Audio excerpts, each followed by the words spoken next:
Hola a todos, soy Rashid Layash, muy bienvenidos a este segundo módulo del curso de evaluación de impacto, donde vamos a hablar de el método de variable instrumental, cómo el uso de una variable instrumental presenta una solución posible bajo ciertas condiciones, y entonces vamos a examinar tanto cómo se aplica, cómo se interpreta, cuáles son las condiciones para que sea un buen instrumento y el método apropiado.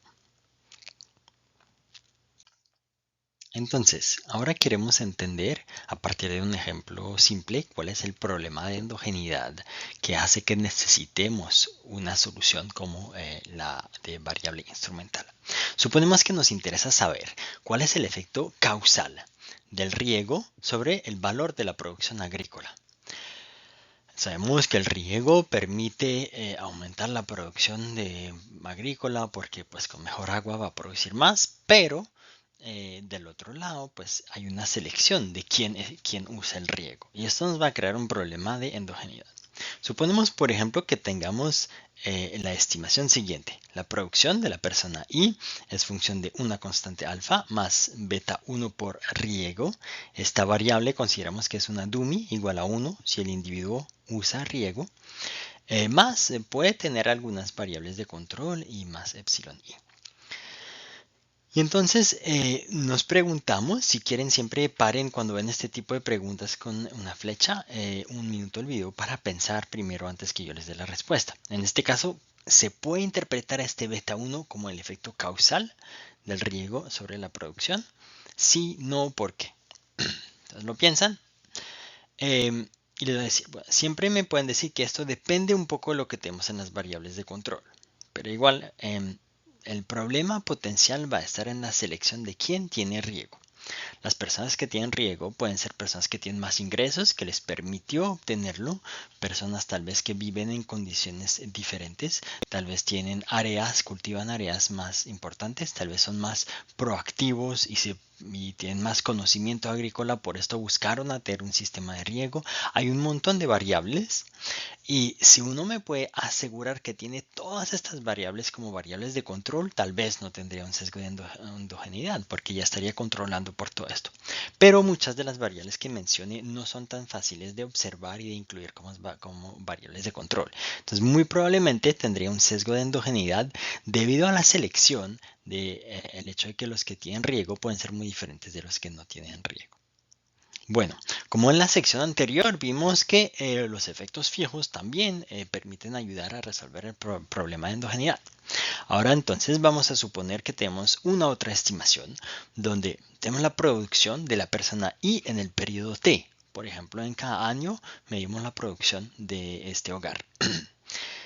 Medio es igual a, ahora la gran diferencia es que tenemos alfa I, es decir, que tenemos efectos fijos de individuos, que en este caso digamos que el individuo puede ser el hogar con su predio, y por eso las observaciones están al nivel IT, porque tenemos observaciones al nivel de individuo y de cada año.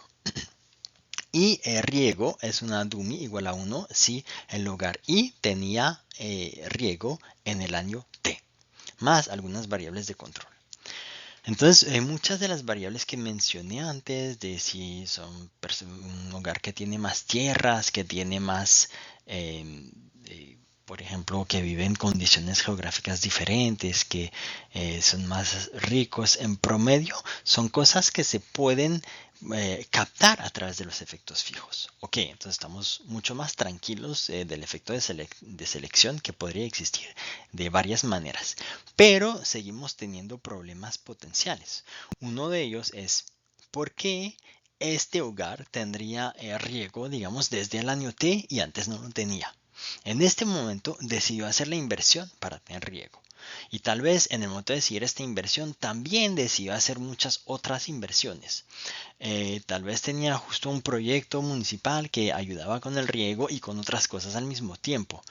Tal vez antes estaba enfermo y ya no lo es y ya puede cultivar más, de manera más, puede dedicarse más a la agricultura.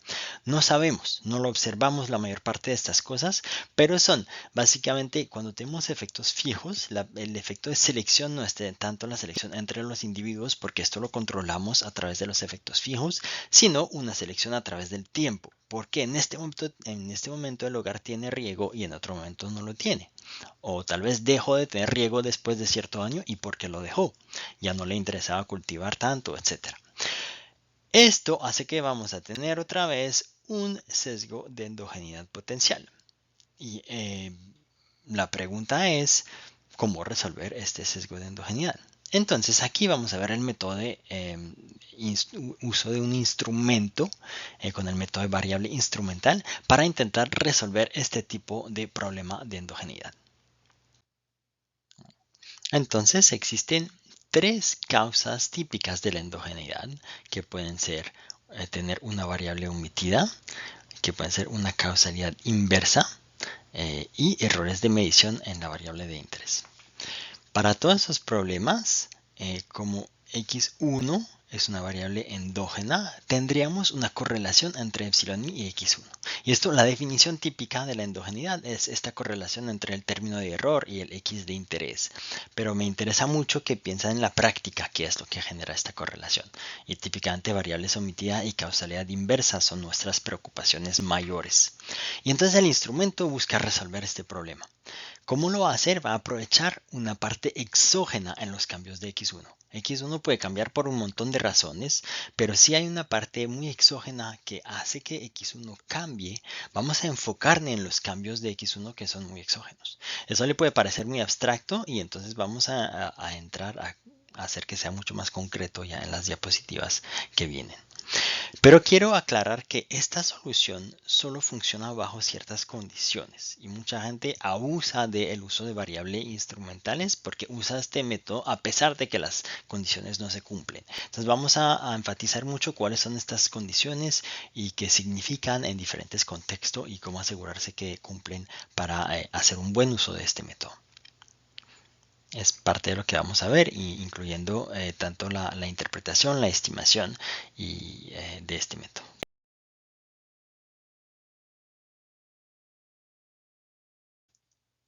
Para ser concretos, volvamos a nuestro ejemplo de querer saber cuál es el efecto de riego sobre la producción agrícola. Este efecto verde de la flecha verde es el que nos interesa, pero tenemos problema de variables que pueden afectar a los dos. Por ejemplo, el área que pertenece al hogar puede ser una variable que afecta el riego. Los que tienen más tierras van a tener más motivación para tener riego, más interés en tener un sistema de riego. Vale la pena invertir en esto dado que tengo muchas tierras. Y esto va a afectar la producción agrícola directamente porque tengo más tierras para producir.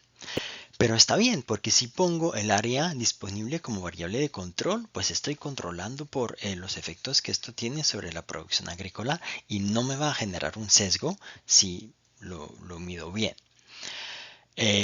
Pero pueden existir otras variables como las habilidades del productor. Como tal vez como lo he mencionado, puede existir un programa de apoyo que les ayudó a tener riego y entonces allá también hay otros este programa trajo otros servicios, otros apoyos y no sabemos, entonces estas personas que tienen riego también tienen otras ventajas que pueden afectar su nivel de producción, o sean cosas del contexto, de las características de los hogares. Hay muchas variables omitidas posibles. Entonces es muy difícil creer que uno sea capaz de controlar por todas las variables que posiblemente se relacionan a la vez con el hecho de tener un sistema de riego y que afectan a la producción agrícola. Ahora, vamos a ver que el método de variable instrumental requiere un instrumento que típicamente llamamos Z. Este instrumento va a permitir explicar a X1 en una primera etapa, entender cómo Z afecta a X1, y la segunda etapa es la estimación del efecto de X1 sobre Y. Una vez que hemos guardado la variación de X1 que realmente proviene del instrumento. Esta es la lógica de evitar los problemas de endogeneidad usando una variación de X1 que creemos que es mucho más exógena. Y vamos a ver que su validez tiene dos condiciones, la relevancia y la exclusión, que vamos a ver en las diapositivas siguientes. Entonces, si seguimos con el ejemplo de saber cuál es el efecto del riego sobre la producción agrícola, aquí el instrumento que se puede usar es la disponibilidad de agua en subsuelos. Y en este caso, piensen que podemos primero explicar si los productores tienen riego como función de disponibilidad de agua en los subsuelos y después entender el efecto de este X sobre Y, pensando que ahora estamos aprovechando el hecho de que los productores que tienen agua en sus subsuelos, en promedio, es más fácil para ellos tener riego porque pueden usar una bomba y usar el agua de los subsuelos, lo que no pueden hacer los productores que no tienen subsuelos. Y entonces vamos a usar una parte del acceso a riego que es muy exógena, que no tiene nada que ver con el hecho de tener más habilidades, acceso a otros programas, todo esto no. Simplemente tiene que ver con el hecho de que, digamos, por suerte, algunos productores tienen agua en sus subsuelos que es accesible, que no está demasiado profunda, y otros no lo tienen. Y esto es una variación que es mucho más, que depende de elementos que son bastante exógenos y que nos podría ayudar a comparar productores que son muy similares. Si quiere, es cercano a comparar en promedio el productor que tiene agua en sus subsuelos con el productor que no lo tiene. Y en promedio ver qué tanto son diferentes y si son diferentes pensar, bueno, ya esto no debería ser debido a las habilidades, etcétera. Pero hacerlo en dos etapas permite realmente no ver cuál es el efecto de tener agua en subsuelos sobre la producción agrícola, que esto no es la pregunta de interés. La pregunta es cuál es el efecto de tener riego sobre producción agrícola una vez que me aseguré que tengo una variación exógena del acceso al riego. Eso es lo que permite el método de variable instrumental. Vemos ahora en la práctica cómo se realiza esta estimación, que es la estimación de mínimos cuadrados en dos etapas. Eso es también el nombre que se da a este método. Entonces, la primera etapa es la que se caracteriza por esta flecha amarilla. Y en esta primera etapa explicamos las variaciones de x1, nuestra variable de interés, por z, el instrumento. Le vamos a tener x1i, que es igual a una constante más el efecto de z en instrumento, más las otras variables de control también van a aparecer. Es una regla. Siempre en la primera etapa también incluimos todas las variables de control. Y en la segunda etapa las tendremos también estas variables de control. Entonces, después esto nos va a generar una predicción de x1i. Piensan que este x1i gorro es la predicción que obtengo, lo mismo que lo de la regresión de arriba, menos el término de error. Se fue el término de error y tienen gorros porque aquí ya son los coeficientes que yo obtuve. Es decir, que tenemos una variación de x donde sacamos el término de error, que era la parte de la variación de x que no podemos explicar, y guardamos alfa por alfa 1 por zi, que es básicamente el efecto de el instrumento sobre x. Entonces, esta variación que es perfectamente exógena, si nuestro instrumento es bueno, la queremos guardar dentro de la estimación. En el ejemplo que teníamos, Z era tener agua en los subsuelos. X era el hecho de X1, el hecho de tener riego. Entonces, esta probabilidad de tener riego es más alta cuando sí tiene agua en los subsuelos. Y esto es lo que resalta en este X1 gorra. Varía en función del instrumento. Varía también en función de los otros controles, pero esto controlamos por esta variación en la segunda estimación, entonces en la segunda etapa. Entonces no es un problema. Pero hemos sacado el término de error que tiene la parte endógena. Todas las no observables que afectan a X lo afectan, pero esta variación se encontrará en el término de error. Y esto ya lo estamos sacando en el método de de mínimos cuadrados en dos etapas. Y ahora miremos la segunda etapa, que es esta flecha verde, es decir, el efecto x1 sobre y. Y pues es relativamente simple porque es exactamente la regresión que usted quería estimar desde el inicio, donde es el efecto de x1 sobre y. La única diferencia es que en vez de poner la variable x1 como es, vamos a poner x1 gorro, que es la variable estimada a partir de la primera etapa. donde ya hemos sacado el término de error y de esta manera lo hemos purgado de la parte endógena en la variación de x1. Entonces, así obtenemos un beta 1, que sería un estimador insesgado del efecto x1 sobre y bajo ciertas condiciones que van a ser esencialmente la condición de relevancia y de exclusión que vamos a discutir ahora. Quiero resaltar que cuando lo hacen, por ejemplo, con Stata, no se preocupen que existen paquetes, comandos que lo van a hacer en una sola línea, hace las dos etapas y les va a dar el resultado de una vez. Pero uno es importante entender qué es lo que está haciendo el computador. Al menos aquí no lo hacemos de manera muy cálculo matricial, sino al menos la intuición de cómo funciona. Y este entendimiento va a también ayudar a saber bajo qué condiciones se puede usar. Entonces ya saben cómo se hace el cálculo y pues ya saben en Stata que lo pueden implementar en un solo comando, pero al menos tienen idea de lo que está haciendo. Ahora miremos en qué momento, bajo qué condiciones se puede aplicar ese tipo de estimador, que es lo más importante para usarlo de manera apropiada. Bueno, entonces la primera condición es la condición de relevancia. Matemáticamente puede simplemente mencionarse que es una covarianza entre z y x1 que sería diferente de 0. Básicamente existe una relación entre este instrumento y x1. O sea, z debe predecir las variaciones de x. Entonces, hablamos de un instrumento relevante en el sentido de que este instrumento sí funciona para explicar los cambios de x1. Por ejemplo, en el caso que teníamos sería que tener agua en los subsuelos sí debe influenciar la probabilidad de tener riego. Si no tiene ningún efecto, entonces nuestro instrumento no es bueno porque no genera variación en x1 que podemos aprovechar para después entender el efecto de x1 sobre y. Lo bueno de este criterio es que se puede comprobar de manera econométrica. Cuando corren la primera etapa, pues deben ver que el alfa 1 de la regresión que hemos mostrado es significativo. Si este coeficiente es significativo del efecto de x1 sobre z, está bien. Debe ser muy significativo generalmente. Piensan que pues para que funcione la estimación completa queremos que el instrumento influye de manera fuerte sobre x1. Un criterio que se usa mucho, un segundo criterio, es mirar el estadístico F de la estimación de la primera etapa y este estadístico F debe ser mayor a 10.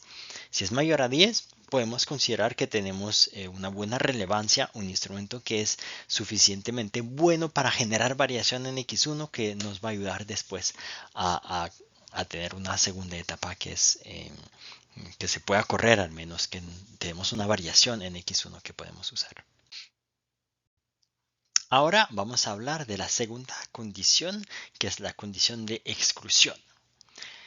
Y hay una otra condición que es la de independencia. ¿Por qué lo llamo dos condiciones? Porque para mucha gente la independencia y la exclusión van juntos. Es la misma condición y todo esto es la segunda condición, pero a veces vemos que la independencia se menciona como una tercera condición.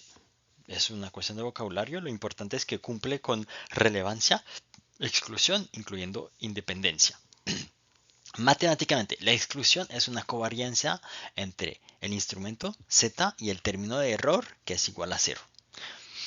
Para mucha gente una covarianza con un término de error no es muy intuitivo. Entonces miremos en la práctica qué significa esto. Pues la exclusión nos dice que z no debe afectar a y a través de cualquier otro mecanismo que a través de x1. O sea, solo debe afectar a y a través de x1. Si existen otros canales a través de los cuales el instrumento influye sobre la variable de resultado, tenemos un problema. Vamos a atribuir cuando z genera cambios en x1, pues vamos a creer que estos cambios en x1 son los que afectan a y, cuando el instrumento en sí mismo tal vez tiene efectos sobre y de otras maneras. Esto, si es el caso, pues simplemente no es un buen instrumento y no se puede usar. Ahora está una cosa muy relacionada que es la independencia del instrumento. Y esto nos dice de manera que todavía Z no puede estar relacionado con Y, pero tampoco de manera indirecta. Es decir, que el instrumento no puede estar relacionado con variables que están relacionadas con Y. O sea, digamos que no podemos tener un tipo de sesgo de variable omitida tampoco entre el instrumento y Y. A veces se habla de que este instrumento debe ser as good as random, es decir, tan bueno como aleatorio. No, pues no podemos tener que en promedio los que tienen el instrumento igual a 1 sean diferentes en ciertas características que al final afectan también al resultado. Si lo pensamos, por ejemplo, con nuestro ejemplo otra vez de tener agua en los subsuelos, si los lugares que tienen agua en los subsuelos son lugares que tienen condiciones climáticas diferentes, una topología diferente, es decir, un nivel de inclinación, una altura, que son diferentes, y que esto al final afecta también al nivel al resultado, entonces podríamos tener un problema. Porque ahora el agua en los subsuelos está relacionado con el nivel de producción y no solamente a través del riego, sino que puede corresponder a climas más favorables, una altura más o menos favorable, etcétera. Y esto generaría un sesgo y haría que el instrumento no sería válido. Y eso es un riesgo potencial. Si es capaz de controlar por estos canales, como altura, como topología, como eh, otros factores relacionados con el hecho de tener agua en los subsuelos y potencialmente relacionados con el resultado también. Si controla por todo esto, entonces ya puede ser válido el instrumento.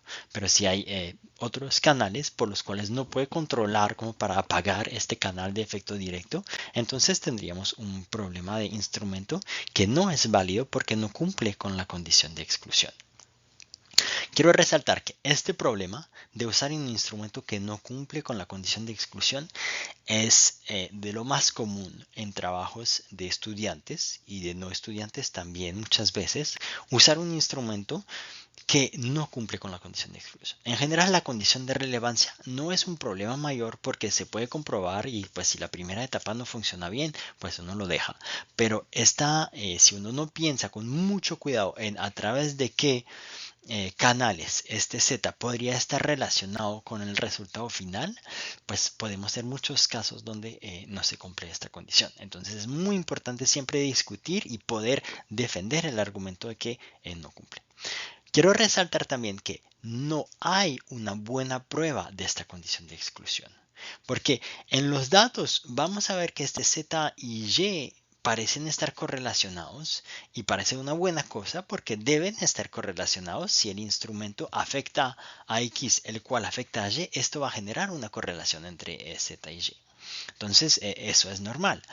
Pero interpreto esta correlación como el efecto de Z sobre X y después de X sobre Y, es decir, como el efecto que me interesa, por ejemplo, como el riego afecta a Y. Eso es una decisión de interpretación que estoy haciendo y para esto debo poder argumentar que es el único canal posible. Es un argumento económico, no un argumento econométrico. No es algo que puedo comprobar con alguna prueba. Muchos estudiantes presentan una prueba de Sargan o prueba de Hansen y lo presentan como si fuera para comprobar la exogeneidad. No es correcto. No existe una prueba para comprobar que el instrumento cumple con la condición de exclusión. Es un argumento que uno debe poder hacer y que puede ser correcto en cierto contexto y no correcto en otro contexto. Lo importante es entender bien y poder discutir estos argumentos. Bueno, ahora me gustaría que lo apliquemos y que ustedes lo piensen. En nuestro ejemplo que hemos tenido, donde instrumentamos la disponibilidad, donde instrumentamos el riego con la disponibilidad de agua en subsuelos para entender el efecto del riego sobre la producción agrícola. Pues primero, ¿qué implican los supuestos de relevancia, de exclusión e independencia? Después que piensen qué tan plausibles les parece estos supuestos y finalmente si se pueden comprobar y de qué manera se pueden comprobar. Son cosas que ya he discutido un poquito en las diapositivas anteriores. Pueden parar el video, pensarlo y seguimos. Listo. Entonces, estos supuestos. La relevancia en este caso es comprobar que efectivamente la disponibilidad de agua en subsuelos aumenta el riego. Pues debería tener un efecto significativo y la lógica sería que el efecto sea positivo, eh, que tener agua en subsuelos aumenta la probabilidad de tener un riego. Segundo, la exclusión, la condición de exclusión nos dice que el agua en subsuelos no afecta a la producción agrícola de cualquier manera, aparte de eh, el riego. Y pues típicamente es difícil pensar cómo tener agua en subsuelos puede afectar directamente a la producción agrícola si no fuera por primero tener que extraer esta agua y entonces usarla en riego. La condición de independencia en este caso es un poco más complejo, como les decía antes. Es si existen variables que afectan a la disponibilidad de agua en subsuelos y la producción agrícola. Sería un tipo de variables omitidas entre el instrumento y el resultado final. Y como les decía, pues es como pensar si este instrumento es realmente distribuido como si fuera aleatorio o pueden existir variables como estas. Y como les decía, pues por ejemplo, la altura. Podemos pensar que en lugares con mucho más altura puede ser más difícil tener agua en subsuelos, con más inclinación, a veces puede afectar tener agua en subsuelos, o pues simplemente tener clima con más lluvias o estar más o menos cerca de ríos o de ciertos lugares. Todo esto son cosas que pueden estar relacionados con tener agua en subsuelos y pueden estar relacionados con la producción agrícola. Como lo ven, esto no es un argumento econométrico. Eso es un argumento que pues hay que saber un poco de geografía para entender cómo funcionan estas cosas. Pero así es, el instrumento de hecho es una muy buena idea que aplicó un estudiante de maestría que yo he tenido, que era ingeniero y entonces pues sabía de estas cosas y fue como un buen ejemplo de cómo la multidisciplinariedad puede contribuir a encontrar buenos instrumentos para tener una variación exógena. Pero sí hay que pensar en cosas que pueden relacionar a los dos de una manera que no queremos, porque queremos que sea solamente a través del riego. Pero lo bueno es que típicamente son cosas que sí se pueden controlar. Entonces, ¿qué tan plausible? En general es un instrumento que puede ser bastante bueno. Parecen relativamente plausibles los supuestos, con una pequeña preocupación por estos factores, pero lo bueno es que se pueden medir factores como altura, topología, cercanía a diferentes ríos o al océano, clima, lluvias. Son cosas que existen datos sobre esto, datos satélites, diferentes datos. Y entonces con estos datos, si uno controla por estos canales alternativos que podrían existir entre Z y Y, entonces ya uno debería estar relativamente tranquilo, que es un instrumento que parece confiable. Sí, pero ven que es un argumento que hay que hacer, no existe una prueba. Entonces se pueden comprobar la exclusión y la independencia, no. La relevancia sí se puede comprobar simplemente mirando la significancia de alfa 1 en la primera etapa, es decir, del efecto del instrumento sobre X1, y mirar el estadístico F si es al menos igual a 10 en esta primera etapa. Bueno, este ejemplo que acabamos de mirar era un ejemplo que tenemos desde el inicio, donde digamos que ya les había dado demasiadas respuestas antes de llegar a la última diapositiva.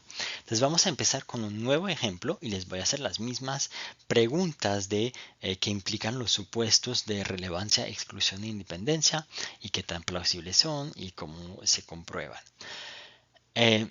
Suponemos, vamos a usar un trabajo de Lundberg y otros coautores que quieren entender cuál es el efecto de tener hijos sobre salario, la probabilidad de tener un empleo, horas de trabajo, depresión, divorcios, un montón de características.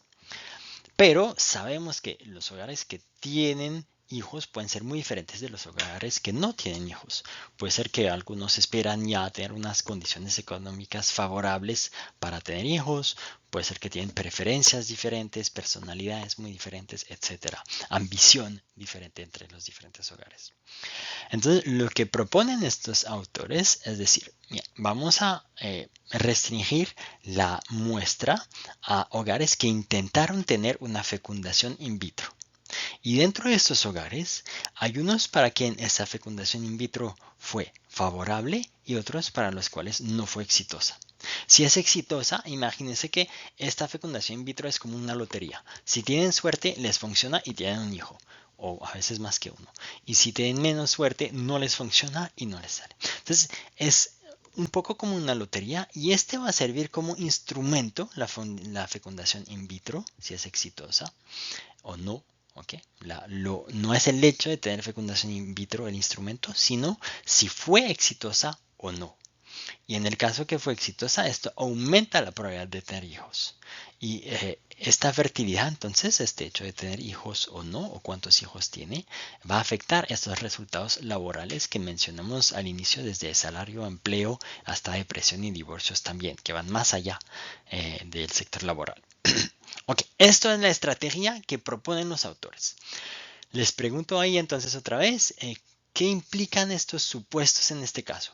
¿Cómo definirían en palabras, en este contexto, estos supuestos? ¿Qué tan plausibles les parece? Si se pueden comprobar o no y cómo lo comprobarían. Otra vez les sugiero que lo piensen primero y después lo hablemos. Bueno, si ya lo pensaron, vamos a preguntar primero. El supuesto de relevancia. ¿Qué es en este caso? Pues sería que efectivamente tener una fecundación in vitro exitosa aumenta la fertilidad del hogar. Ok, nos parece probable y es la lógica del instrumento. Después la condición de exclusión. Sería que tener una fecundación in vitro exitosa afecta a el resultado laboral que nos interesa, a todos los resultados laborales solamente a través de la fertilidad y no a través de otro mecanismo. Y esto pues parece que pues tiene sentido porque lo que va a afectar esto es la fertilidad. Y después tal vez entonces se ponen felices, entonces tienen menos disponibilidad para el trabajo, pero todo esto es consecuencia de la fertilidad. Entonces es el mecanismo, es la historia que nos interesa, cómo la fertilidad afecta el resultado laboral. Y la tercera condición, que es parte de la exclusión si queremos, es la condición de independencia. Y ahí esto merece un poco de discusión porque es saber si pues, tener una fecundación in vitro exitosa podría estar correlacionado con ciertas características que también van a afectar en el resultado laboral. Y el artículo tiene una buena discusión sobre esto porque uno podría pensar, por ejemplo, temas de salud. Suponemos que un hogar sea muy que pues, la mamá sea muy saludable. Esto podría ayudar a que la fecundación in vitro sea más exitosa. Otra vez son debates que pueden ser técnicos, pero va a requerir, si en la medida que se pueda, controlar un poco por temas de qué tan buena salud tiene esta persona y pues pensar un poquito si hay variables que podrían afectar la probabilidad de éxito y que del otro lado podrían afectar resultados laborales al mismo tiempo. Entonces, esto sería el tipo de preocupación, pero digamos que son un poco secundarias o un poco, pues en general es un súper instrumento y es una muy buena idea para contestar una pregunta que ha sido muy difícil de contestar. El efecto de tener hijos sobre estas características es un tema muy endógeno y tener esta variación exógena lo hace muy chévere y lo hace muy, un instrumento, como lo ven, puede ser así, muy ingenuoso, requiere una muy buena idea de, y a veces hay que conocer, hay que tener ideas, conocer el contexto. Esto es, creo que la gran pregunta también es cómo se busca el instrumento. Y a través de estos ejemplos, no hay un método típico. Aquí ya sale del conocimiento típico del economista. Hay que conocer el contexto, hay que tener ideas, hay que tener a veces un conocimiento en otras áreas para saber qué es lo que puede afectar en ciertos contextos y a veces hay que buscar un contexto específico. Aquí es una población un poco especial, una población restringida al menos, la que va a intentar tener una fecundación in vitro. Pero justo dentro de esta población al menos podemos decir algo realmente sobre un efecto mucho más exógeno que simplemente algo relacionado con la decisión de tener hijos o no. Eh, y eso es lo que hace un buen instrumento. Entonces, en general, son bastante plausibles en este caso. Como les decía, pues es bueno controlar al menos por temas de salud para reducir cualquier preocupación de un efecto un poco indirecto debido a el hecho de no ser perfectamente independiente. O sea, si es as good as random, tan bueno como aleatorio, casi, pero no exactamente porque tal vez hay factores como la salud que lo afectan y entonces mejor controlar por estos factores en la medida que se pueda. Esto, y finalmente, si se pueden comprobar estos, pues como les decía, como siempre, la primera etapa sí se puede comprobar a través de la significancia de alfa 1 y del F al menos igual a 10, estadístico F. Mientras que los otros supuestos de exclusión y de independencia no se pueden comprobar. Aquí hay que pensarlo bien y argumentarlo.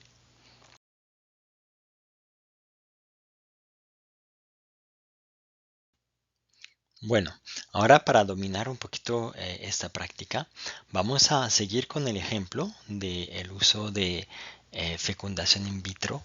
Si fue exitosa la fecundación in vitro como instrumento para determinar el efecto de la fertilidad. Aquí la fertilidad es el hecho de tener al menos un hijo. Eh, y se lee la tabla de resultados como si fueran unos resultados de mínimos cuadrados ordinarios. Y pues aquí solo lo que les puede confundir es que son diferentes regresiones. Aquí la primera es el efecto de 0 a 1 año después de la fecundación in vitro, después 2 a 5 años después y 6 a 10 años después. Pero el coeficiente que se obtiene es menos 70.000 unidades monetarias. Por ejemplo, si miremos el efecto sobre como variable resultado las ganancias económicas del hogar. Bueno, la reducción es muy importante y aquí está el error estándar. Como regla, si el coeficiente en valor absoluto es al menos 2 veces más que el error estándar, entonces está significativo al 5%.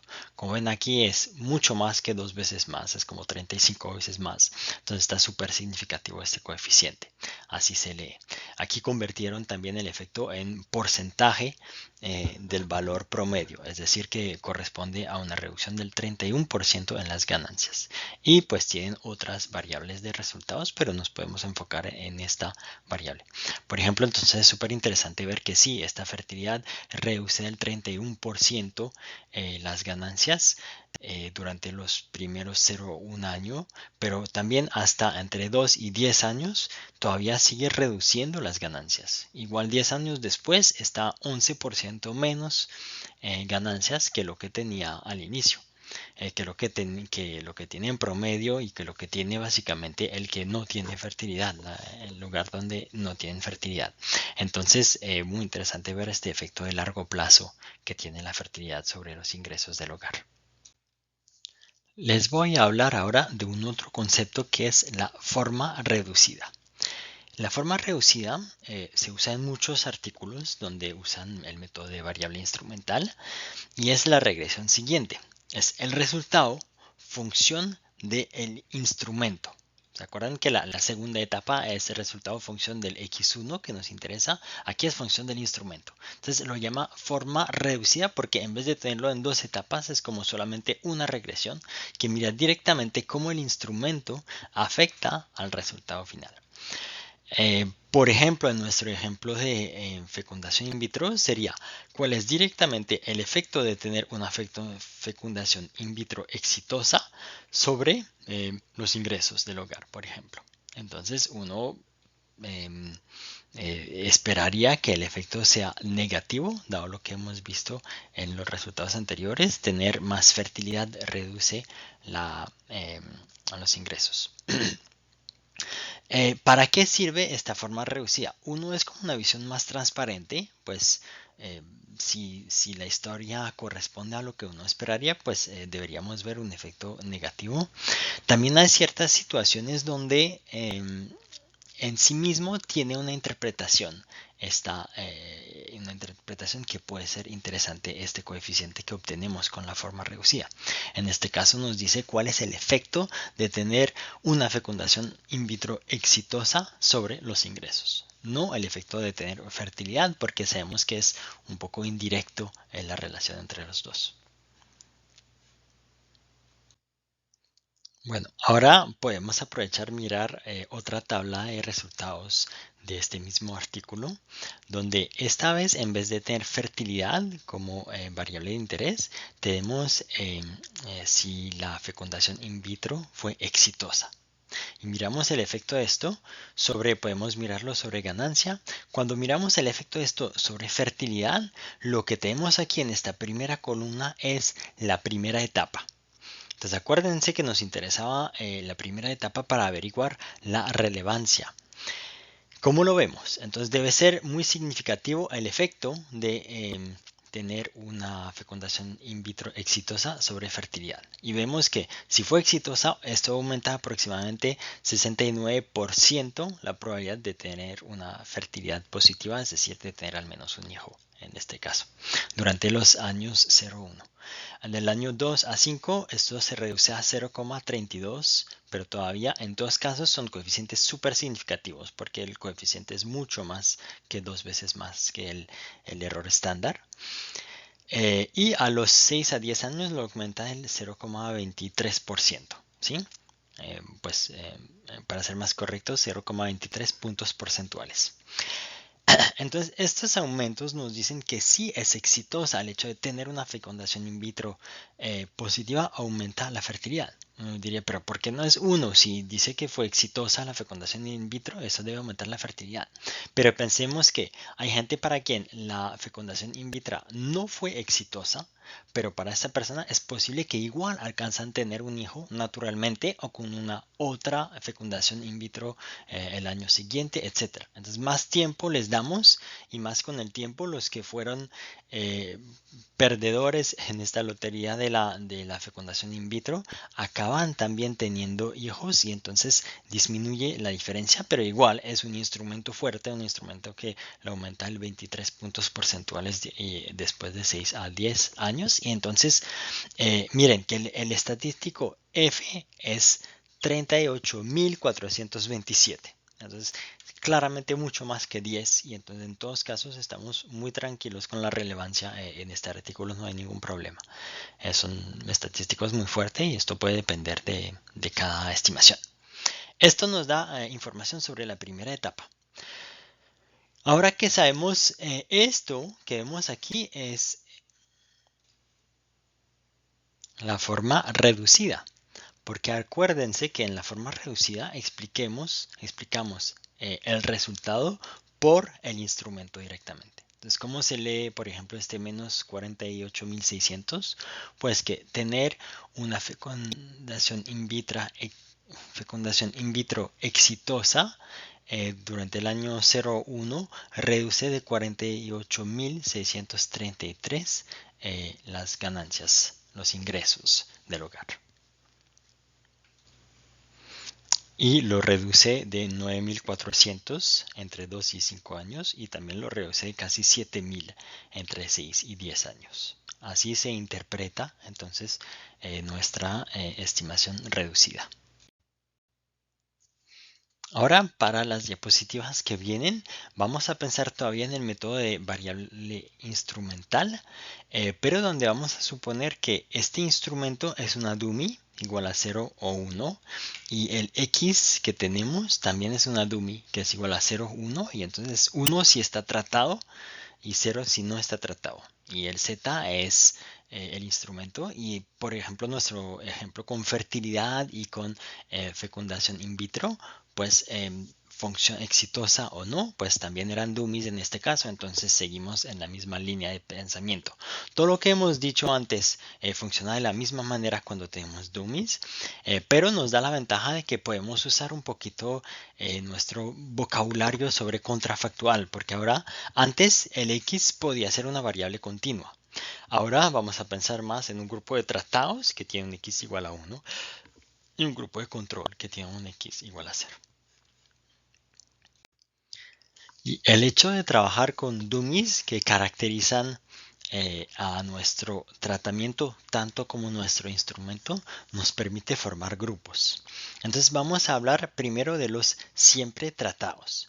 Los siempre tratados son los que tienen un DI, es decir, un tratamiento que es igual a 1 independientemente de si z es igual a 1 o si z es igual a 0.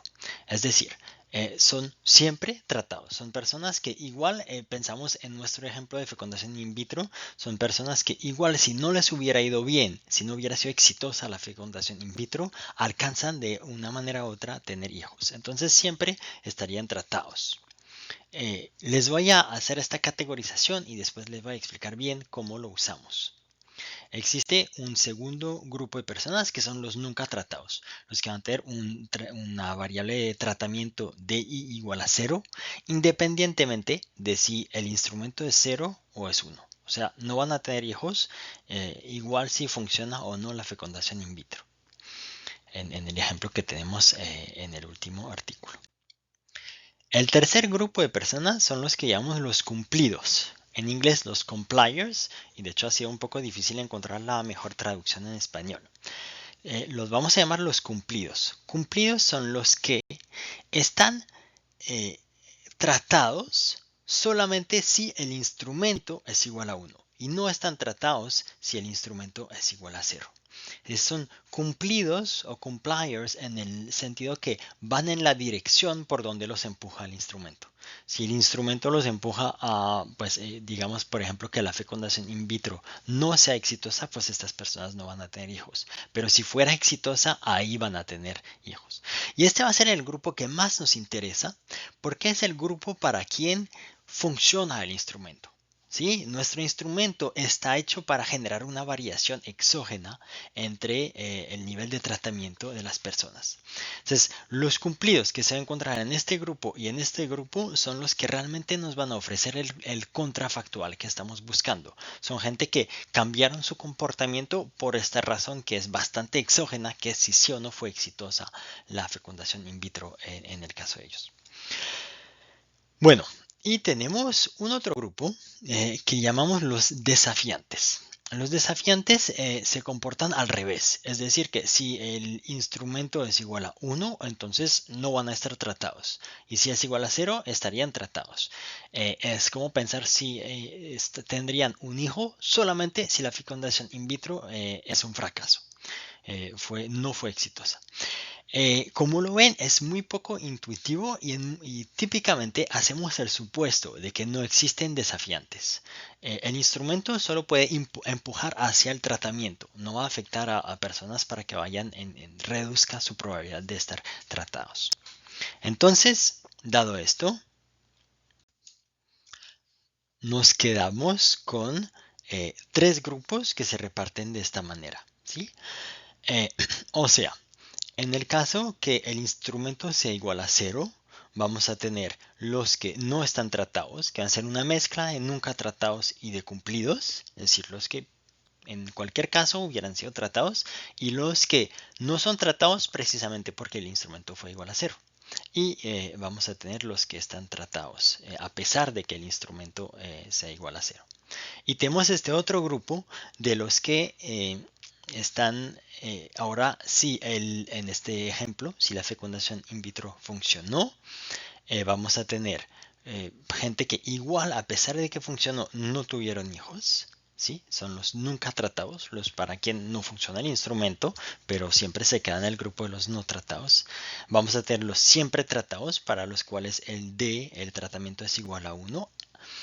Y los cumplidos, para quien el instrumento es igual a 1, pero lo más importante es el tratamiento es igual a 1 porque funcionó el instrumento. ¿sí? Es el instrumento que les hizo cambiar de comportamiento. Esos son los cumplidos. Les pongo esas preguntas que pueden practicar, a pesar que ya les conté un poquito, pero vale la pena que tomen el tiempo de resumirlo y entenderlo bien. Para practicar, en el ejemplo de la fecundación in vitro, ¿quiénes son los cumplidos? ¿Quiénes son los nunca tratados y quiénes son los siempre tratados? Después, en el ejemplo de agua subterránea, ¿quiénes son los cumplidos, los nunca tratados y los siempre tratados? Les recomiendo que paren el video, lo piensen unos minutos y si quieren les cuento rápidamente la solución. Bueno, primero seguimos con el ejemplo de la fecundación in vitro. Los cumplidos son los que tienen hijos, fertilidad positiva, solamente si les funcionó la fecundación in vitro. Y no tienen hijos si no le funcionó, si fue un fracaso la fecundación in vitro. Los nunca tratados son los que igual si les funcionaría o no la fecundación in vitro, no tienen hijos. Puede ser que en este caso no hay muchas personas en el grupo, porque por definición si funciona la fecundación in vitro, pues es que tienen hijos. Entonces tal vez casi no tendría nunca tratados en este ejemplo. Y los siempre tratados son los que igual si no les funciona la fecundación in vitro, tienen hijos, ¿sí? Porque van a volver a intentar o porque al final les funciona naturalmente, etc. Y obviamente si funciona la fecundación in vitro, pues aún más ahí tienen hijos. Así se definen los diferentes grupos. Si lo hacemos ahora con el ejemplo de agua subterránea, los cumplidos, les recuerdo que los cumplidos son los que, digamos, obedecen a lo que les hace hacer el instrumento. Aquí instrumentamos el hecho de tener riego por agua subterránea. Entonces lo que vamos a llamar los cumplidos son los que tienen riego solamente si tienen agua subterránea. Si no tienen agua subterránea, no tienen riego, pero si tienen agua subterránea, tienen riego. Es el grupo que más nos interesa porque es el grupo que va a cambiar de comportamiento con el instrumento y que nos va a dar la comparación para la estimación. Los nunca tratados son los que no tienen riego, independientemente de si tienen o no tienen agua subterránea. Es que igual si tienen agua subterránea, pues no la usan para hacer riego. Y los siempre tratados son los que encuentran maneras de tener riego igual si no tienen agua subterránea. O sea que siempre tienen eh, el, el riego independientemente de si sí o no tienen agua subterránea. Bueno, seguimos en esta dirección porque todo este lenguaje de cumplidos, de entender cómo funciona, nos ayuda muchísimo a entender cómo funciona el método de variable instrumental, a tener mucho más intuición. Ahora lo que quiero que aclaremos es que la proporción de cumplidos nos va a dar el resultado de la primera etapa. ¿Cómo lo sabemos? Entonces, dijimos que cuando el instrumento es igual a 0, los únicos tratados son los siempre tratados. Pero cuando el instrumento es igual a 1, los tratados pueden ser los siempre tratados y también los cumplidos que cambiaron su comportamiento precisamente porque el instrumento es igual a 1. ¿Sí? Entonces, el aumento en la proporción de tratados cuando z pasa de 0 a 1 es la proporción de cumplidos. Y esto nos da la regresión de la primera etapa. Este alfa 1 se interpreta como cuál es el efecto cuando z pasa de 0 a 1 sobre di. Di que es una dummy igual a 1 si está tratado. Entonces, por ejemplo, si zi es igual a 0,3, esto significa que la proporción de tratados aumenta o la probabilidad de estar tratado aumenta de 30 puntos porcentuales. ¿Okay? 0,3. Entonces, este alfa 1 es exactamente la proporción de cumplidos, la proporción de gente que cambian su comportamiento cuando el instrumento pasa de 0 a 1. Y eso es lo que debemos recordar por el momento. Para aplicar esto, seguimos con el ejemplo de fecundación in vitro. ¿Cuál es la proporción de cumplidos que teníamos en cada periodo? Bueno, dado que no es un ejercicio de memoria, sino de entender cómo leer las gráficas, aquí les volví a pegar el resultado de la primera etapa que aparecía en la segunda tabla. ¿Se acuerdan que habíamos visto un efecto igual a 0,69 del instrumento sobre fertilidad. Esto significa que tener una fecundación in vitro exitosa aumenta de 0,69 puntos porcentuales la probabilidad de tener fertilidad positiva, es decir, de tener al menos un hijo. Entonces, este nos dice que la proporción de cumplidos es del 69% de la población total. Bueno, excelente, ya tenemos nuestra relación entre proporción de cumplidos y usar este coeficiente alfa 1 de la regresión de la primera etapa. Lo podemos hacer pensar de la misma manera, ya entre 2 y 5 años después de la fecundación in vitro, ya es 32 puntos porcentuales el aumento en la proporción en la fertilidad cuando la fecundación in vitro es exitosa. ¿Por qué disminuyó tanto? Pues porque ya 2 a 5 años después, muy probablemente muchos de los que van a pasar en siempre tratados, es decir, gente que igual si no les ha funcionado la fecundación in vitro, 2 a 5 años después alcanzan tener un hijo o a través de una otra fecundación in vitro o a través de medios naturales para tener otros hijos. Entonces con el tiempo ya va a disminuir como qué tan fuerte es el instrumento y aún más a los entre 6 y 10 años pues ya pasa a 0,23 aproximadamente. Bueno, ahora vamos a ver lo que es el estimador de Wald. Esto nos permite tener más intuición sobre cómo funciona el método de variable instrumental y vamos a usar lo que acabamos de ver sobre los cumplidos, etcétera, para calcular el estimador de Wald. Entonces, si pudiéramos observar quiénes son los cumplidos, lo que nos gustaría es comparar el valor esperado del resultado, dado que la persona es tratada, menos el valor esperado de los tratados, dado que la persona no es tratada, pero solo dentro de los cumplidos, es decir, dentro de los que cambiaron su comportamiento, porque los otros no cambiaron sus comportamientos. Pero pues en la práctica no podemos saber quiénes son los cumplidos y los que no son los cumplidos, porque les recuerdo que nosotros observamos D, que es si está tratado o no, y observamos el valor del instrumento. Pero por ejemplo, podemos tener el grupo para quienes DI es igual a 1 y ZI es igual a 1. Estos tienen instrumento activado y son tratados, pero estos podrían ser cumplidos que como el instrumento es igual a 1 están tratados, tanto como podría ser los siempre tratados. Entonces no podemos separar esta población. Entonces, en general no sabemos a qué grupo pertenece la gente.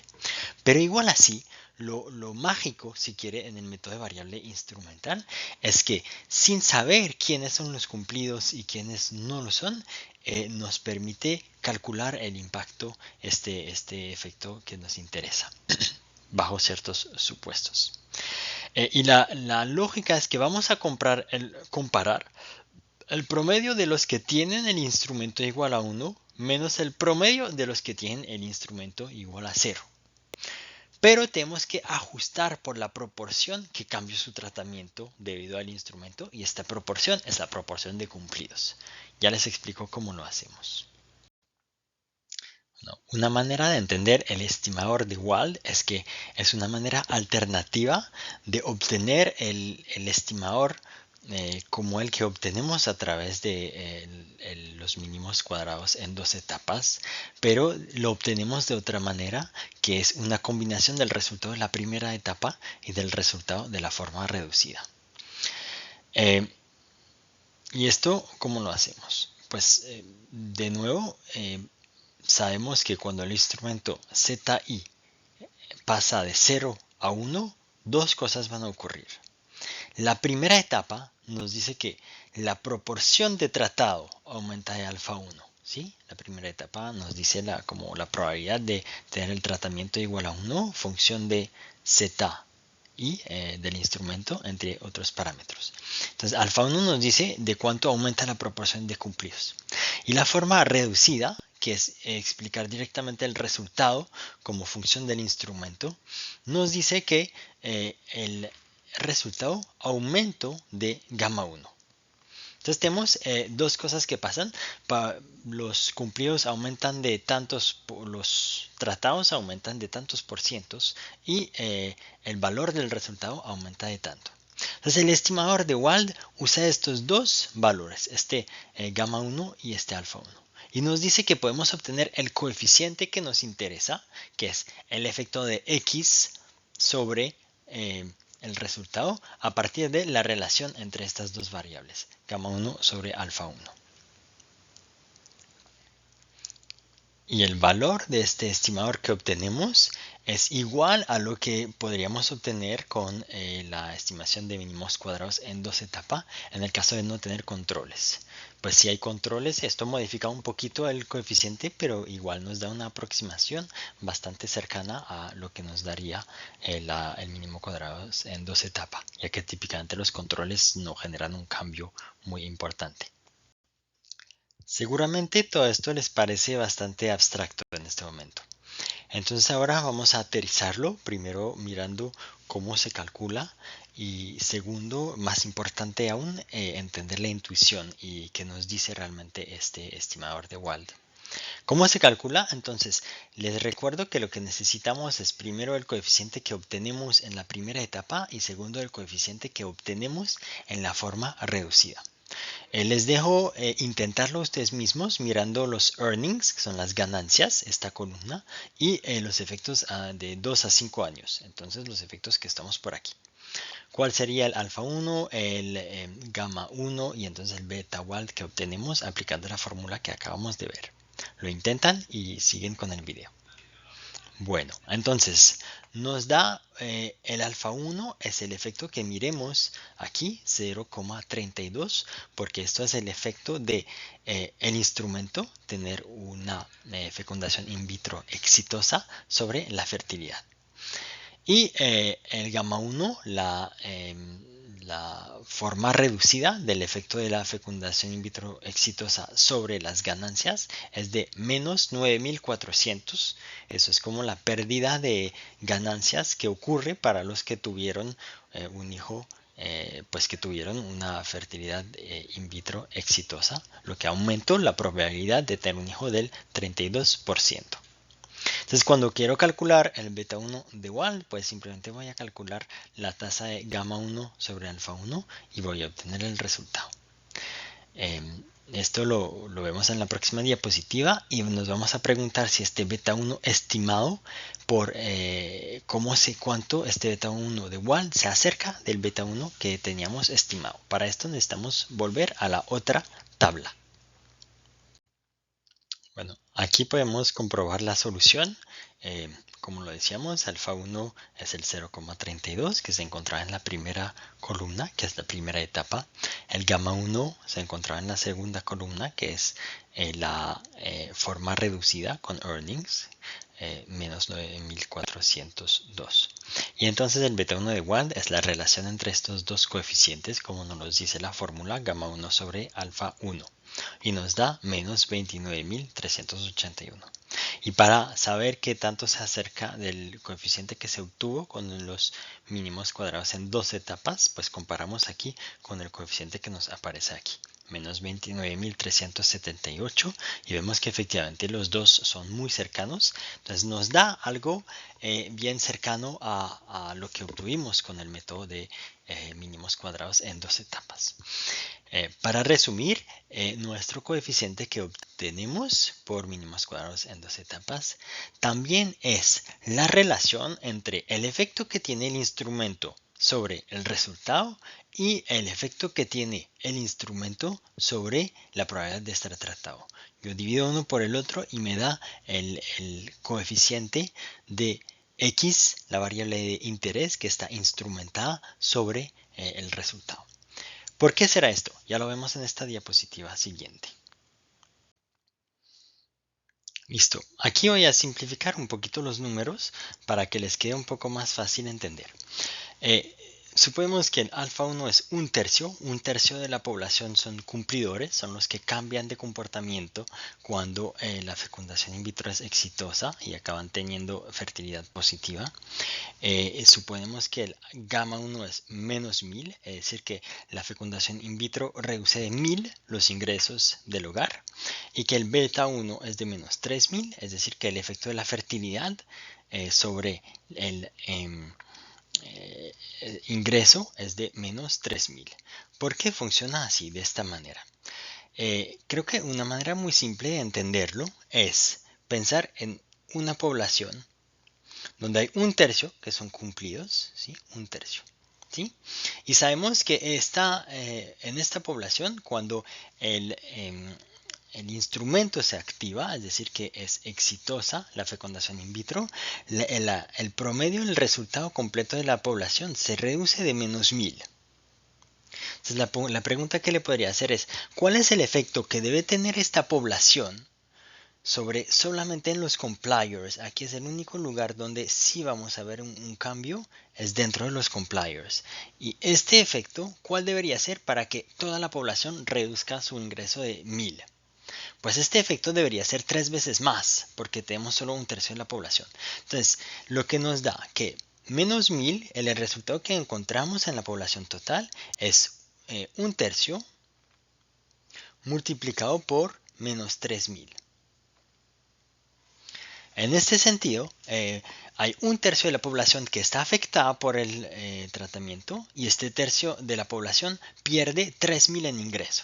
Entonces, cuando pierde la población total en su globalidad, pierde 1000 en promedio por persona, porque hay solo una de cada 3 personas que pierde, pero las que pierden 3000. Entonces es un tercio multiplicado por 3000. Eso es exactamente lo que hace el método de variable instrumental. Usa la relación entre estos dos números. Mira cuántas personas son cumplidos y mira cuál es el cambio que genera el instrumento en Y, en el resultado. Y sacando la relación entre los dos, podemos decir que este cambio de este valor fue generado por un cambio de esta parte de la población. Entonces va como dividir por la proporción de cumplidos para tener en cuenta que para generar este cambio con solamente una fracción de la población que está cambiando su comportamiento, cuál es el valor que necesito, el valor del cambio que necesitamos tener dentro de los cumplidos. Y les recuerdo que al final este menos 3000 es el número que más nos interesa, porque el menos 3000 es el que nos dice el efecto de tener hijos sobre los ingresos. Que esto era la pregunta de investigación que tenían los autores. ¿Sí? La fecundación in vitro es solamente un instrumento para encontrar este efecto. Pero para encontrar este efecto voy a relacionar qué efecto tiene la fecundación in vitro sobre los ingresos dividido por cuál es la proporción de gente que cambió su comportamiento, y esto me permite obtener esto. Entonces, esto es la lógica de variable instrumental. No necesito saber quiénes son los compliers, los cumplidos. Solo necesito saber cuál es la fracción de la población que es cumplidos para ajustar el efecto del instrumento de manera a obtener el efecto de la variable de interés, en este caso el efecto de tener hijos sobre los ingresos. Ahora, para seguir practicando y como asimilar bien este concepto, les propongo que volvamos a hacer lo mismo con el ejemplo de agua subterránea para instrumentar el riego. Vamos a suponer que donde hay agua subterránea, el 10% tienen riego y la producción es de 1000. Y donde no hay agua subterránea, el 60% de la población tiene riego y la producción es de 1300. Entonces, ¿cuál es el alfa 1? Que les recuerdo también va a ser la proporción de cumplidos. ¿Cuál es el gamma 1? Que es el cambio en el resultado que ocurre cuando el instrumento cambia. ¿Y cuál es el beta 1 de Wald? ¿Sí? El estimador de Wald que obtenemos. Y a partir de esto explicar la intuición atrás de este resultado. Otra vez le propongo que lo hagan primero y después vuelven a activar el video. Bueno, entonces lo hacemos juntos. ¿Cuál es la proporción de cumplidos? Pues aquí pasar de 10% a 60% de tratados cuando el instrumento se activa es un aumento del 50%, o sea, un medio.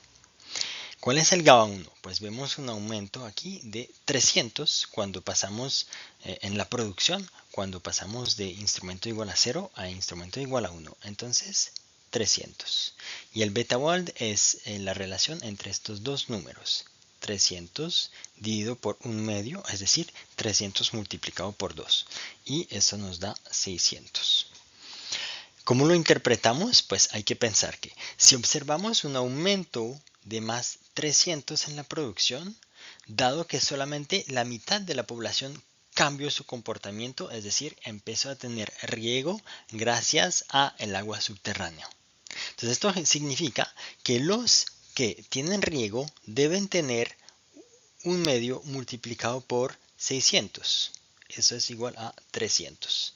Deben tener un aumento de 600. El efecto del riego sobre la producción debe ser 600 para observar un valor igual a 300. Esta es la lógica. Relacionamos efecto del instrumento sobre la proporción de tratados y efecto del instrumento sobre el resultado. Y la relación entre estos dos coeficientes es el efecto de la variable de interés, que en nuestro caso es como el riego afecta la producción. Esto es nuestra pregunta de investigación y lo puedo obtener aprovechando el entendimiento de cómo el instrumento afecta tanto la variable de interés como el resultado final. Listo. Ahora quiero tocar un concepto que es clave también en el método de variable instrumental y es tener en cuenta que lo que tenemos es un efecto local. ¿Sí? Lo que estamos estimando es un efecto local y por eso típicamente se va a llamar el LATE, Local Average Treatment Effect, lo que obtenemos con el método de variable instrumental. ¿Por qué? Vamos a suponer que aquí lo que estimamos es un tau i. Y es decir que es individualizado el impacto para tener en cuenta que esta diferencia entre el resultado potencial tratado y el resultado potencial cuando no están tratados puede variar entre los individuos. Entonces, hay que saber, hemos visto que toda la variación que obtenemos viene de los cumplidos. Ellos son los que cambiaron su comportamiento. Entonces, en realidad, el efecto que estimamos es la diferencia entre el resultado siendo tratado menos si no están tratados, pero solamente para el grupo de los cumplidos. Entonces, la razón por la cual se llama típicamente el Local Average Treatment Effect, el efecto promedio del tratamiento local o el efecto local promedio del tratamiento. Este local se refiere a que es dentro de una cierta población y esta población está un poco autoseleccionada porque es el grupo de personas que cambian su comportamiento cuando el instrumento se activa. Entonces, no hay nada que nos garantice que este Local Average Treatment Effect es igual al efecto promedio dentro de toda la población. Pero quiero aclarar que esto es un tema de validez externa. Es decir, pues igual es válida la estimación, es correcta, no es un sesgo aquí, no hay sesgo, se estima bien el efecto dentro de esta población. Pero si uno quiere preguntar, ¿pero qué tanto esto aplicaría? Pues si yo ahora promuevo el riego y voy a permitir que los que no tenían, en el ejemplo anterior, 60% de la población tenía riego cuando hay agua subterránea. Y vemos que eso tiene un impacto muy bueno. ¿Qué tal si decimos, entonces vamos a extender y a subsidiar el riego para las personas que no lo tienen? Pues sí, pero tal vez los que no lo tienen son los que pues decidieron no invertir en riego porque sabían que esto iba a tener menos rentabilidad para ellos. O sea, el efecto que encontramos dentro de esta población de los cumplidos podría ser diferente del efecto dentro de otra población.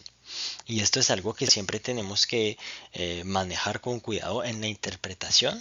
No es un sesgo, pero es la extrapolación, hay que hacerla con cuidado, la extrapolación a otras poblaciones. Y para saber qué tanto uno puede hacer esta extrapolación, pues hay que preguntarse estos cumplidos, parece que podrían ser muy diferentes del resto de la población, etcétera. Y si quieren pueden pensar entonces en el ejemplo de fecundación in vitro, este Local Average Treatment Effect, ¿será que podría ser diferente del efecto sobre el resto de la población? ¿Y por qué? Lo dejo pensarlo un segundo y discutimos la respuesta.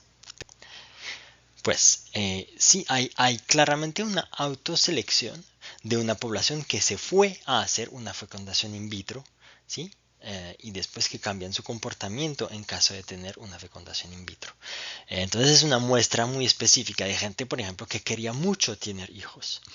Eh, por ejemplo, si nos interesamos a cuál es el efecto de embarazo sobre el futuro profesional del embarazo adolescente, pues es completamente diferente. Muy probablemente tenemos muy pocas mujeres que están en este tipo de situación, porque aquí estamos en una situación de gente que ya está buscando a tener un embarazo y que tiene mucha motivación para tenerlo. Entonces, este tipo de pregunta van a hacer y de grupo que se va a autoseleccionar va a hacer que tenemos una muestra diferente y entonces hay que tener mucho cuidado en el momento de extrapolar a otra muestra. Bueno, ahora para ustedes cuando van a pensar en qué momento puedo intentar buscar un instrumento y aplicar este método, quiero avisar que hay profesores que son un poco escépticos frente a este uso de instrumentos porque hay muchos estudiantes que usan instrumentos que no son tan exógenos y van un poco a hacer la afirmación que son exógenos, pero quizás por falta de práctica y de pensarlo con mucho cuidado, si este instrumento puede de cualquier manera relacionarse a la variable de resultado por fuera de a través de la variable de interés que está instrumentando. Por ejemplo, es común que uno use la distancia a algo que va a afectar la probabilidad de estar tratado. Por ejemplo, queremos saber si la gente tiene educación y lo vamos a medir vamos a instrumentar los años de educación por la distancia al colegio. Eh, la relevancia puede funcionar bien, que si uno está lejos de los colegios, esto reduce la probabilidad de ir al colegio. Pero estar lejos puede estar relacionado con estar en una zona con más aislamiento, pues, y más aislamiento, menos acceso a muchas otras cosas que solamente el colegio. Y entonces, pues depende de lo que es la variable de resultado, pero si por ejemplo son los ingresos que tiene la persona después de estudiar, pues este mismo aislamiento va a afectar también de manera directa el ingreso que va a tener la persona que estudió más o menos dependiendo de la distancia. Entonces esto no es un instrumento tan bueno. Eh, los, eh,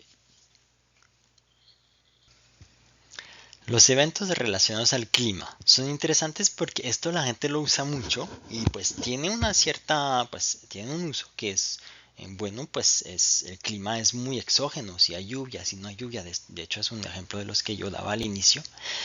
Eh, y esto puede afectar ciertas cosas. El problema es que a veces puede afectar demasiado cosas. Y la prueba es que vemos muchos artículos, por ejemplo, de si tenía un buen clima o no, afecta cuando un niño era muy bebé, si fue en tiempo de sequía, esto puede afectar su desarrollo cognitivo y esto va a afectar sus ingresos y su desarrollo en el largo plazo.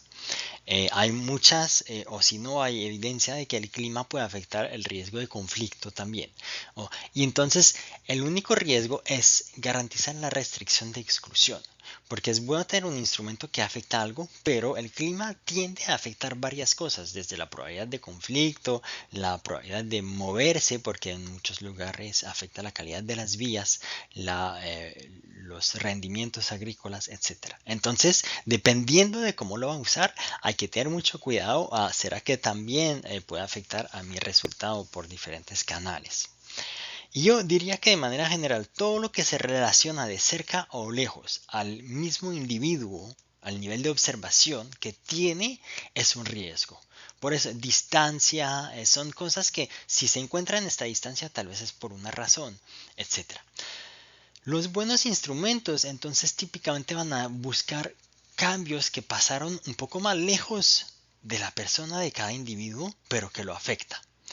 Un ejemplo es esta restricción tecnológica que tuvimos en acuíferos para acceso al agua. Esto se usa, por ejemplo, también para acceso al petróleo. Puede depender de las cuencas sedimentarias, o sea, el potencial de los suelos que existe. Y esto se ha usado como instrumento para ver cuáles son los efectos del petróleo sobre el crecimiento, la pobreza, etcétera, diferentes variables.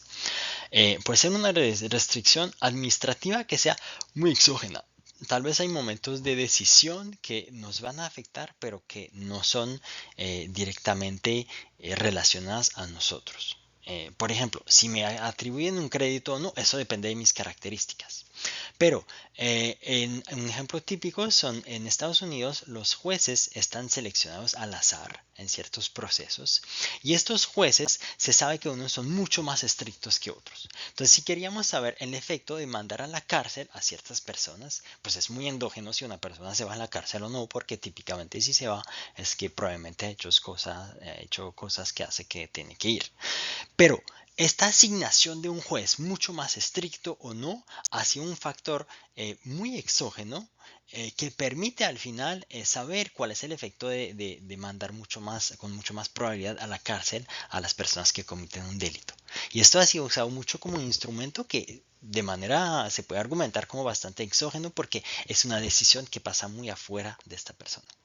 O por ejemplo, mirar cuál es el efecto de precios internacionales que cambian y esto pueden afectar nuestra actividad económica, la probabilidad de conflictos, diferentes cosas. Son cosas que se determinan en un mercado fuera del nuestro. Entonces, cuando piensan instrumentos, piensan en cosas que se determinan en un otro contexto y que van a afectar a la observación que tiene en sus datos. En estas últimas diapositivas quiero pasar de manera muy rápida y concisa sobre estos conceptos, solo para que sepan que existen, pero ustedes lo pueden investigar más en caso que lo necesitan. Uno es mencionar que es posible tener más de un instrumento. No hay ningún problema en la primera etapa que teníamos, en vez de poner solo un Z1, pues poner Z1, Z2 y tantos instrumentos como uno quisiera. Esto no es un problema, la metodología queda muy parecida. Y después obtenemos el X1 instrumentado y lo vamos a inserir en la segunda etapa. Y de hecho en Stata, en muchos programas, dejan fácilmente incluir muchos instrumentos y esto no genera ninguna dificultad, solo que cada uno de los instrumentos debe cumplir con las varias restricciones que hemos mencionado.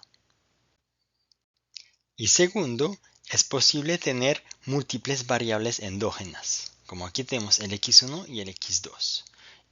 Pero en este caso, primero necesitamos tantos instrumentos como el número de variables endógenas. Para ser más preciso, al menos tantos instrumentos como el número de variables endógenas. Si tengo dos variables endógenas, necesito dos instrumentos o más.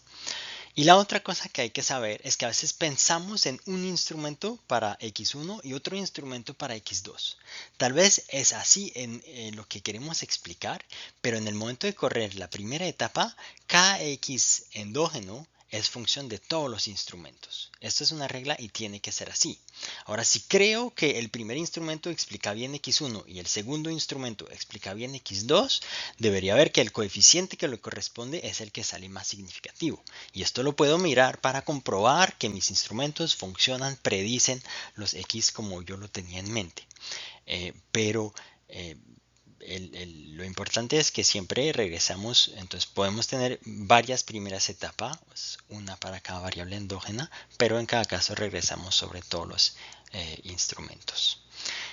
Y de nuevo y entonces esto en la segunda etapa, pues incluimos las dos variables endógenas y nos permite estimar de manera conjunta los efectos de las dos variables. Esto funciona muy bien, no hay ningún problema con esto. Y de nuevo, pues no es que tienen que saberlo para esta clase, pero que sepan que es posible en caso que lo necesiten. Y una otra cosa, como siempre en los trabajos que van a hacer, les recomiendo mucho pensar en examinar los canales. Para examinar los canales, una manera de hacerlo es correr esta misma regresión sobre cuál es el efecto de la fertilidad en este ejemplo que teníamos, pero sobre variables intermedias que podrían ser canales a través de los cuales el efecto puede ocurrir. Y en este caso, por ejemplo, es interesante ver que la fertilidad disminuyó la distancia a los trabajos. Sí, eso es para mí una de las variables más interesantes en este ejemplo. Esto nos dice que ahora los que tienen hijos quieren trabajar más cercano de donde viven. Y pues yo que tengo hijos le digo que esto tiene mucho más importancia porque uno debe estar en su casa y pues y entonces tal vez está sacrificando trabajos que pueden ser muy interesantes, que pueden pagar más, pero que están más lejos. Entonces, esto nos ayuda a través de otras estimaciones donde pueden como variables de resultado aquí, unas variables que son intermediarias, que son canales a través de los cuales podríamos esperar que se genere el efecto que hemos observado. Pues vemos aquí que quieren trabajar más cercano y esto ayuda a contar la historia de por qué tal vez están perdiendo ingresos comparando con lo que tendrían si no tendrían hijos. Y para terminar, les quería hacer un checklist para su artículo, es decir, cuáles son las cosas que deben pensar y tener en cuenta cuando si escriben un artículo que usa el método de variable instrumental. Bueno, primero, deben aclarar cuál es el problema de endogeneidad, porque a veces la gente se bota a usar un instrumento pero no explicó por qué cree que hay un problema de endogeneidad, qué tipo de sesgo de variables omitidas podríamos tener, lo que justifica que hay que usar un método de variable instrumental. Segundo, van a tener que mostrar la primera etapa y con esto decir, mira, sí, cumple con la condición de relevancia. Porque les recuerdo, debe ser muy significativo el alfa 1 que le corresponde al coeficiente del instrumento y debe tener un estadístico F mayor a 10. Esto se puede comprobar. Segundo, el otro supuesto que es la cláusula de exclusión, incluyendo la de independencia, no se puede comprobar estadísticamente, pero sí se debe discutir qué tan plausible es que este instrumento no lo va a afectar de manera directa. Es impresionante el número de tesis que no discuten para nada si este instrumento afecta de manera directa el resultado que nos interesa. Y es sorprendente porque esto es clave. Si no discuto esto, no los puedo convencer que está bien el instrumento que estoy usando. Entonces siempre lo tienen que discutir. Y si ustedes se dan cuenta que no es defendible, entonces tal vez hay que pensar si realmente su estrategia es buena o si debería cambiar un poco su método de estimación. 4. Como parte de esta discusión de si hay una buena cláusula de exclusión e independencia, es decir, que el instrumento es un poco tan bueno como aleatorio, se puede cuando tiene un instrumento que es binario, como por ejemplo tenemos estas aguas subterráneas. Hay productores que tienen agua subterránea y productores que no lo tienen. Pues uno puede mostrar estadísticas descriptivas que comparan los que tienen agua subterránea con ZI igual a 1 y los que no tienen. Es decir, mira, ¿será que tenemos productores muy diferentes? Y si parecen muy diferentes, pues entonces este instrumento no es muy cercano de ser aleatorio. Y en este caso puedo controlar por estas variables donde vemos que hay diferencias, pero surge un poco la preocupación de y tal vez será que hay también otras características que no son observables y que pueden ser muy diferentes y afectar al resultado. Después, como les mostré en esta última tabla de resultados, hay que, tanto como se pueda, piensan en los canales. ¿Qué pueden decir sobre los canales? Y si los datos lo permiten, pueden evaluar, estimar si estos canales van cambiando y mostrar, al menos de manera sugestiva, que esto puede ser parte de la historia de por qué se encuentran o no se encuentran resultados. Y finalmente, les recuerdo que lo que tenemos es un efecto local sobre el grupo de los cumplidos. Entonces, al final, un poquito en una conclusión, es bueno discutir qué tanto la validez externa podría ser fuerte. Si esto es fácil extrapolar y pensar que el efecto podría ser similar en toda la población, o si tiene razón de pensar que el efecto sería aún más fuerte o más pequeño en el resto de la población. Es bueno al menos discutirlo porque es una limitación del método de variable instrumental. Es que estima muy bien el efecto si tiene un buen instrumento, pero dentro de una población que no necesariamente caracteriza a la población total. Y ya, con esto terminamos este módulo sobre el método de variable instrumental. Les agradezco mucho por llegar hasta esta parte. Pueden escribirme preguntas en los comentarios si quieren espero que les gustó. Pueden seguirme y poner un like si les gustó el video y si les sirvió. Muchas gracias.